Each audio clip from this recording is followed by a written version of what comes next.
Hola mis queridos oyentes, soy Teresa, tengo 67 años y vivo en un rinconcito de la Ciudad de México.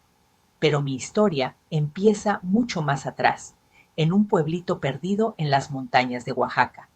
Ay, si supieran cómo duele recordar, pero también cómo libera contarlo.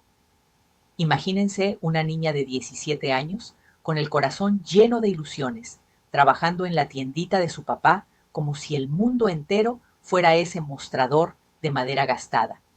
Yo era esa niña, siempre con una sonrisa para los clientes, oliendo a café fresco y a jabón de coco. Pero un día todo se vino abajo con un secreto que me dejó helada. ¿Alguna vez han descubierto algo que cambia todo lo que creían saber? Si es así, déjenme un comentario abajo y no olviden suscribirse al canal para más relatos que les van a erizar la piel. Todo comenzó en 1975, cuando el sol de Oaxaca quemaba la tierra y el aire olía a maíz tostado. Nuestra casita era humilde, con paredes de adobe y un patio donde mi mamá, doña Clara, tendía la ropa mientras canturreaba rancheras. Mi papá, don Manuel, era el dueño de la tiendita del pueblo, un lugar donde se vendía de todo: arroz, frijoles, cigarros sueltos y hasta querosén para las lámparas. Yo ayudaba después de la escuela, midiendo azúcar en bolsas de papel y atendiendo a las vecinas que venían con sus canastos. Teresa, mija, dame medio kilo de harina y cuéntame, ¿ya tienes novio?, me decían riendo. Yo me sonrojaba, pero en el fondo soñaba con algo más que ese pueblo. Quería estudiar, irme a la ciudad, ser maestra o algo grande. Mis hermanos, Juanito de 14 y Lupita de 10, corrían por el patio jugando con una pelota hecha de trapos, mientras yo soñaba despierta. La vida era simple, pero feliz. Por las mañanas me levantaba al canto del gallo, arreglaba la cama y ayudaba a mi mamá a preparar el desayuno: huevos con chorizo y tortillas calientitas. Come bien, Teresita, que hoy hay mucho trabajo en la tienda, me decía ella, con esa voz suave que siempre me calmaba. Mi papá era un hombre serio, de bigote espeso y manos callosas, pero nos quería a su modo. La familia es lo primero, repetía siempre, mientras contaba el dinero del día. Cenábamos juntos a las 7 en punto, alrededor de una mesa vieja que crujía bajo el peso de los platos. No hablábamos mucho, pero el silencio era cómodo, lleno de amor callado. Pero entonces llegó Miguel. ¡Ay, Miguel! Era un muchacho de 19 años que vino del pueblo vecino a ayudar en la tienda. Alto, moreno, con ojos que brillaban como estrellas en la noche oaxaqueña. Hola Teresa, soy Miguel.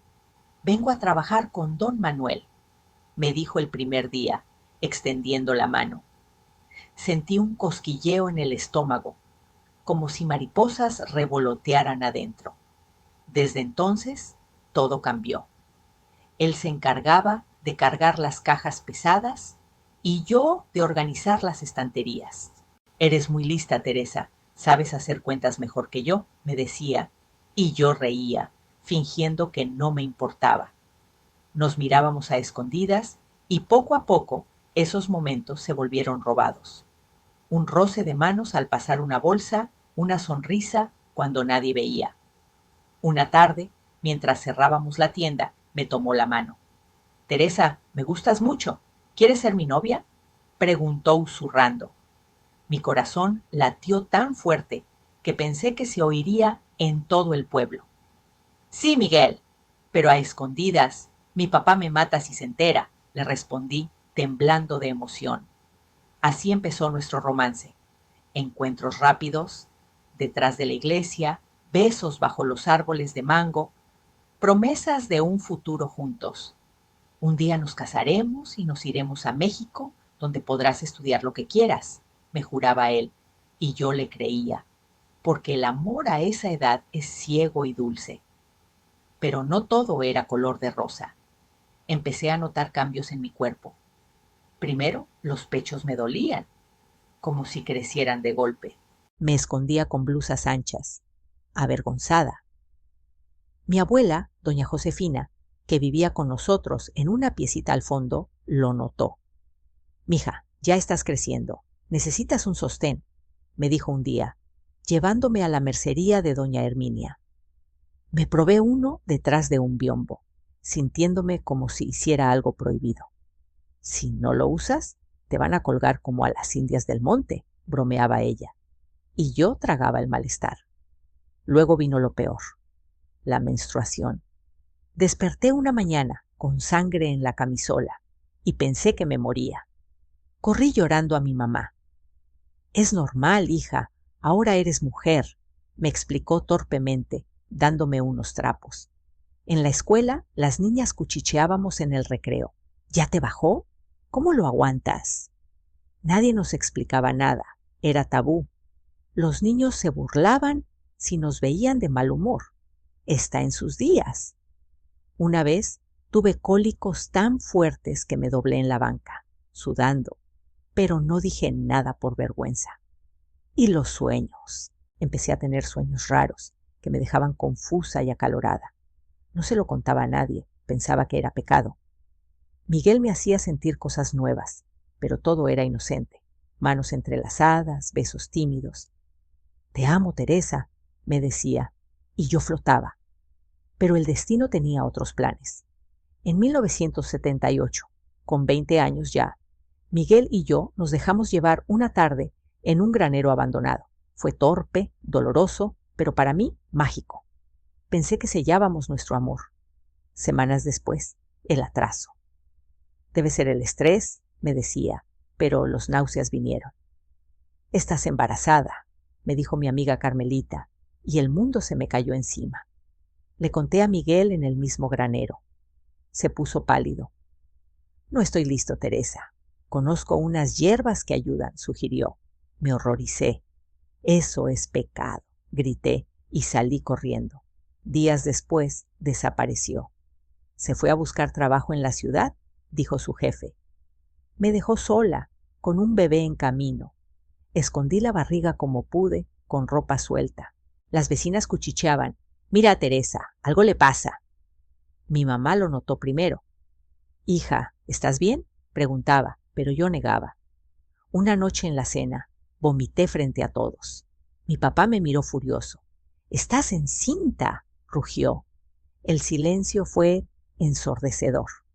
«Has deshonrado a la familia. Vete», dijo, y mi mamá lloró. Pero no lo contradijo. Salí esa noche con una maleta pequeña, el corazón roto. «Que Dios te cuide», susurró mi mamá, dándome unos pesos. Dormí en el patio de Carmelita unos días, pero sabía que tenía que irme.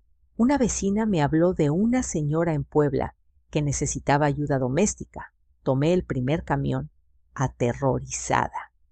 En Puebla, doña Elena me recibió en su casota antigua.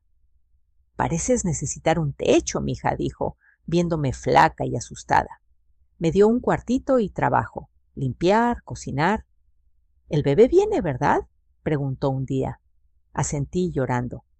«No es el fin, es un comienzo», me consoló. El bebé nació en una madrugada lluviosa. Lo llamé Antonio, por mi abuelo. Era mi milagro. Doña Elena me ayudó con todo. Noches sin dormir, vacunas, pañales. Empecé a estudiar por las noches, soñando con un futuro mejor. Un día llegó la familia de doña Elena, su hijo Roberto, su esposa Salma y sus hijos, Laura y Pedro. Pedro, de 22, estudiante de ingeniería, me ayudó con los estudios. «Eres valiente, Teresa», me dijo. Nos escribimos cartas cuando se fue. «Me inspiras», escribía. Las cartas se volvieron románticas. Pedro vino de visita y una noche nos besamos bajo la lluvia. «No soy como Miguel», juró. Empezamos un noviazgo respetuoso, sin presiones. Nos casamos en 1985. Antonio tenía 7 años. Vivimos en Puebla. Tuve 2 hijos más, Clara y Benito. La vida era buena, pero la saudade de mi familia me carcomía. En 1995 decidí volver a Oaxaca. Llegué un domingo. Mi mamá abrió la puerta y gritó de alegría. Mi papá lloró. «Perdóname, hija». Me contaron de Juanito, muerto en un accidente, y de Lupita casada lejos. Reuní a todos. Antonio conoció a sus abuelos. El perdón curó heridas. Pero mientras abrazaba a mi papá, sentí una punzada en el pecho, como si algo más oscuro se revelara en sus ojos. Esa punzada se clavó más profundo mientras lo soltaba y retrocedí un paso, mirando fijamente esos ojos que de repente parecían guardar sombras que no conocía. Mi papá parpadeó, como si notara mi duda, pero enseguida cambió el tema con una sonrisa forzada. Ven, hija, siéntate. Tu mamá ya está preparando algo de comer, como en los viejos tiempos. Asentí, pero el nudo en mi estómago no se deshacía.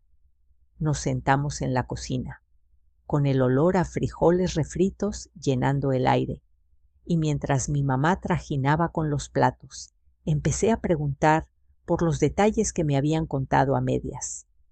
Papá, ¿qué pasó exactamente con Juanito? ¿Fue en la carretera, como dijiste? Él suspiró, bajando la vista a su taza de café humeante. Sí, mija. Estaba entregando mercancía en un camión viejo, de esos que crujen en cada curva, una lluvia fuerte, el camino resbaloso. El vehículo se volcó. No sufrió, gracias a Dios, pero nos dejó un vacío que no se llena. Mi mamá se acercó, limpiándose las manos en el delantal, y agregó con voz temblorosa: ¿Y Lupita? Ay, hija, ella se casó con un hombre de Guadalajara, pero no ha sido fácil. Tienen 2 niños, pero él la trata mal, la deja sola con todo. Sentí una oleada de rabia mezclada con culpa. ¿Por qué no estuve ahí para ayudar a mi hermana? ¿Por qué el destino me alejó tanto? Pero antes de que pudiera profundizar, mi papá cambió el rumbo de la charla. Basta de tristezas. Cuéntanos de tus hijos, Teresa. ¿Cómo es la Clara? ¿Y Benito, es travieso, como eras tú de chiquita? Hablé de ellos con orgullo. Clara, con su cabello rizado como el mío, siempre dibujando sueños en cuadernos viejos. Benito, el más pequeño, con una energía que agotaba a cualquiera, corriendo por el apartamento como si fuera un campo abierto. Y Antonio, él es fuerte, papá. Ha preguntado por ustedes, aunque nunca los conoció. Mientras hablaba, noté cómo mi papá evitaba ciertas miradas, como si hubiera algo más que no quería decir. Esa noche, después de la cena, Pedro y yo nos quedamos en la casa vieja, en mi antiguo cuarto, que aún olía a madera húmeda y recuerdos.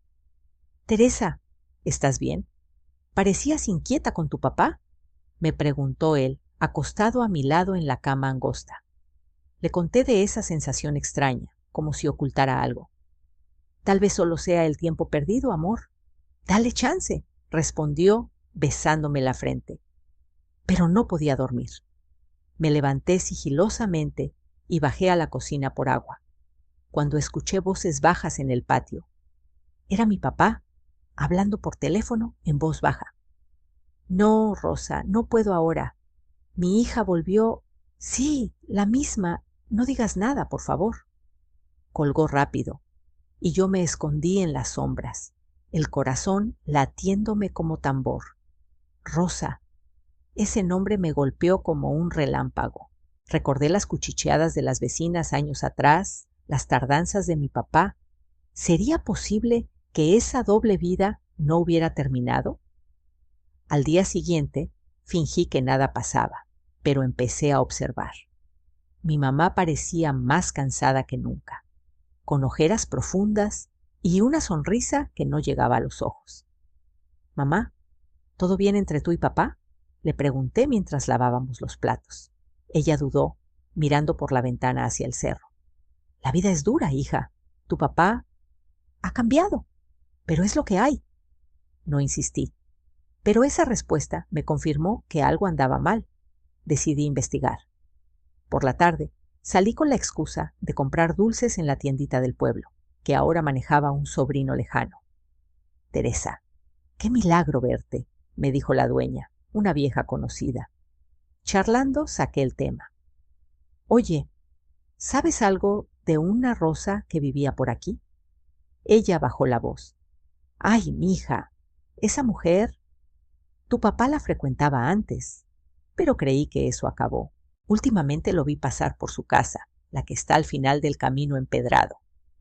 Regresé con el alma en un hilo. Pedro notó mi cara. Amor, ¿qué pasa? Le conté todo, y juntos planeamos confrontarlo, pero no de golpe. Necesitamos pruebas, Teresa. No queremos más rupturas, dijo él, siempre el sensato. Esa noche, mientras la familia se reunía para una cena especial con Lupita, que acababa de llegar, fingí alegría. Lupita, con sus niños pegados a las faldas, me abrazó fuerte. Hermana, no sabes cuánto te extrañé. La vida sin ti fue un infierno. Sus ojos contaban historias de golpes y lágrimas y juré ayudarla. Pero en medio de la risa forzada, vi a mi papá salir disimuladamente. Voy por cigarros, dijo. Lo seguí a distancia, por las calles polvorientas, iluminadas por faroles tenues. Llegó a una casita humilde, con luz cálida saliendo de la ventana. Me acerqué lo suficiente para ver. Allí estaba Rosa, mayor pero aún reconocible, sirviéndole un trago. Manuel, ¿y tu hija? ¿No sospecha nada?, preguntó ella. No, y mejor que siga así. No puedo dejar esto, Rosa. Tú me entiendes como nadie. Sentí náuseas. Mi papá, el mismo que me echó por un error, seguía traicionando a mi mamá. Corrí de vuelta, lágrimas calientes en las mejillas. Pedro me esperaba ansioso. Es verdad, amor. Sigue con ella. Él me abrazó. Lo resolveremos, pero con cabeza fría. Los días siguientes fueron un torbellino. Hablé con Lupita en secreto, y ella confesó saberlo desde hace años. Mamá lo aguanta por nosotros, Teresa, pero ya no más. Juntas planeamos exponerlo, no por venganza pura, sino por justicia. Invitamos a toda la familia extendida a una reunión de reencuentro. Mi papá, ajeno a todo, aceptó encantado. Mientras preparábamos, encontré cartas viejas en un cajón, promesas de amor de Rosa, fechas que coincidían con mis recuerdos de ausencias. Esto acaba aquí, murmuré, guardándolas. La noche de la reunión, la casa bullía de gente, tíos, primos, los niños corriendo. Servimos mole oaxaqueño y mezcal. En el clímax me paré. Familia, gracias por venir, pero hay algo que debemos saber. Saqué las cartas y las leí en voz alta. El silencio cayó como plomo. Mi papá palideció. Teresa, ¿qué haces? Mi mamá, con lágrimas, finalmente habló. Lo sabía, Manuel, pero ya no más. Rosa, que no estaba allí, pero su nombre resonó como eco. Lupita me respaldó. Papá, nos has lastimado a todos. El escándalo estalló. Tíos murmuraban, primos miraban incrédulos. Mi papá intentó defenderse. Fue un error, hijas, perdónenme.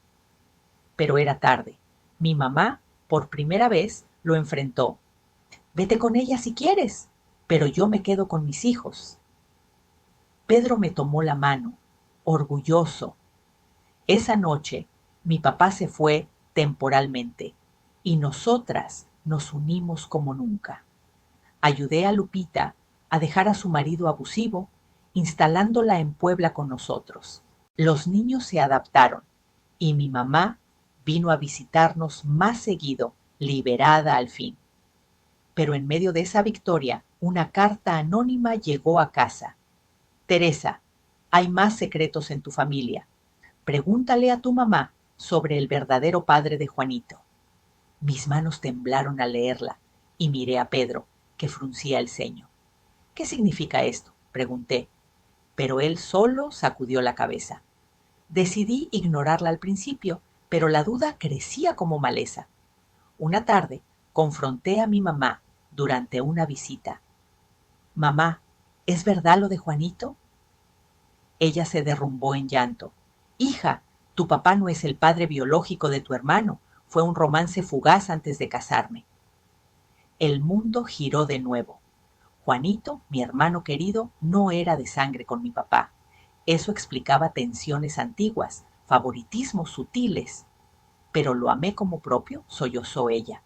La abracé, pero la rabia contra los secretos familiares ardía. Pedro me calmó. Amor. El amor no es solo sangre. Reconstruimos, pero con honestidad brutal. Ayudé a mi mamá a divorciarse y ella empezó una vida nueva, vendiendo artesanías en el mercado. Años pasaron, mis hijos crecieron. Clara se hizo maestra, Benito ingeniero como Pedro. Antonio, mi primogénito, se casó y me dio nietos. A los 50 volví a Oaxaca para cerrar ciclos, pero encontré a Rosa viviendo sola, abandonada por mi papá que había muerto de un infarto. Lo siento, Teresa, me dijo. La perdoné, no por ella, sino por mí. Hoy, a mis 67, miro atrás y veo cómo las traiciones nos forjaron. Mi familia es fuerte, unida por verdades duras. Pedro, mi roca, aún me toma la mano cada noche. Somos sobrevivientes, dice, y tiene razón. Si has vivido algo así, cuéntame en los comentarios. ¿Qué harías tú ante un secreto familiar? Pero mientras releía esa carta anónima, guardada en un cajón viejo, una nueva duda me asaltó. ¿Quién la envió? ¿Y por qué ahora? Miré por la ventana hacia la calle bulliciosa de Puebla, sintiendo que alguien me observaba desde las sombras. Cerré el cajón con un golpe seco, pero esa sensación de ojos clavados en mi nuca no se iba. Me acerqué más a la ventana, escudriñando la calle empedrada de Puebla bajo la luz amarillenta de los faroles. La gente pasaba apresurada, con bolsas de mandado y niños de la mano, pero nadie parecía fijarse en nuestra casa. ¿Paranoia mía?, me pregunté, frotándome los brazos como si el frío de la noche se colara por las rendijas. Pedro entró al cuarto en ese momento, con una taza de atole humeante. Teresa, ¿sigues dándole vueltas a esa carta? Ven, siéntate conmigo, amor. Mañana lo resolvemos. Tomé la taza, pero mi mente volaba. ¿Quién podría odiarme tanto como para remover el pasado? ¿Alguien de Oaxaca? ¿Tal vez un viejo vecino resentido por el escándalo? Al día siguiente, el sol entraba a raudales por las cortinas floridas, pero yo me desperté con un peso en el pecho. Los niños ya corrían por el pasillo, riendo con sus juegos mañaneros. Clara, con sus 12 años, dibujaba mariposas en la mesa de la cocina, mientras Benito, de 8, armaba torres con bloques que se derrumbaban estruendosamente. Antonio, el mayor, de 17, me miró con esos ojos sabios que siempre me recordaban a Miguel, pero sin su cobardía. «Mamá, ¿qué pasa? Anoche te oí caminar de un lado a otro». Le sonreí, revolviéndole el cabello. «Nada, hijo, solo cosas de adultos». Pero en mi interior la carta quemaba como brasa. Decidí actuar. Iría a ver a mi mamá, que ahora vivía en una casita modesta cerca del mercado central, vendiendo rebozos tejidos a mano. Llegué a su puerta con el corazón en la garganta. «¡Hija!», exclamó al abrir, abrazándome con fuerza. Su cocina olía a chocolate molido y canela, como en mis recuerdos más dulces. Nos sentamos con una taza cada una y saqué la carta del bolso. «Mamá, lee esto. ¿Sabes quién podría haberla enviado?». Sus ojos se nublaron al leer. «¡Ay, Teresa! Esto es veneno puro. ¿Por qué remover el lodo ahora?», presioné. «¿Hay algo más que no me hayas dicho sobre Juanito? ¿O sobre papá?». Ella suspiró, mirando al patio donde unas gallinas picoteaban el suelo. «Tu hermano no era de Manuel, eso ya lo sabes. Fue un error mío, con un viajero que pasó por el pueblo antes de casarme. Pero Manuel lo crió como suyo, aunque a veces lo resentía en silencio. Tal vez por eso era tan duro con todos». La revelación me dejó sin aliento, pero no era solo eso. «¿Y la carta, mamá? ¿Quién?». Ella dudó, mordiéndose el labio. Podría ser Rosa. Siempre fue celosa, y después de que Manuel murió, se quedó sola, amargada. Quizás quiere lastimarte por haber expuesto todo. Me levanté de un salto. Rosa, ¿crees que ella? Salí de allí con la cabeza bullendo.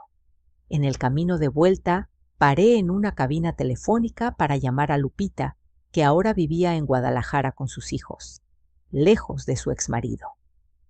Hermana, ¿has oído algo raro? Recibí una carta anónima sobre Juanito. Su voz sonó tensa al otro lado. Teresa, cuidado. Aquí en el barrio, una vecina mencionó que vio a alguien preguntando por ti, un hombre desconocido. Dijo que parecía buscar chismes viejos. Esa noche, con Pedro a mi lado en el sofá, planeamos. ¿Iremos a Oaxaca de nuevo, amor? Bajé la regadera con manos temblorosas, el agua goteando aún sobre las hojas verdes de las geranios, mientras esa figura, en la acera, se quedaba inmóvil, como una estatua de sal bajo el sol implacable de Puebla. Rosa no se movió, solo me sostuvo la mirada con una intensidad que me heló la sangre, sus ojos como brasas ocultas bajo cenizas. Me retiré un paso del balcón, el corazón martilleándome en el pecho, y cerré las cortinas con un tirón rápido. Pero su imagen se quedó grabada en mi mente como una fotografía borrosa. ¿Qué quiere ahora esa mujer?, pensé, apoyándome en la pared para no flaquear. Pedro no estaba en casa. Había salido a comprar pan fresco para el desayuno del día siguiente, así que me armé de valor sola.